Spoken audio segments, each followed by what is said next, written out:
আরে আরে ও ভিখারি, এখান থেকে পালা। তোর জন্য আমার এই সুন্দর জাহাজটা নোংরা হয়ে যাবে। তো অহংকার ভালো নয়, একদিন আমি তোর থেকেও বড় জাহাজ কিনে দেখাবো। সবার সামনে তো বলে দিলাম, কিন্তু এত টাকা আসবে কোত্থেকে রে? Oh God, the ship is sinking. Help us! Somebody help us! শোনো শোনো, যে এই সামুদ্রিক দানবকে হারাবে তাকে কেজিএফ এর সমস্ত গুপ্তধন দিয়ে দেওয়া হবে। আমি হারাবো এই দানবকে।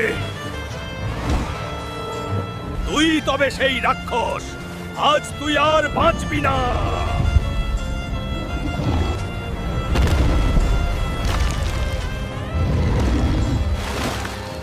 বন্ধুরা, প্লিজ লাইক আর সাবস্ক্রাইব করে আমার শক্তি বাড়িয়ে দাও রে। এই দেখ হুলকুর আসল দম। হুলকু ভাই, আজ থেকে এই সব সোনা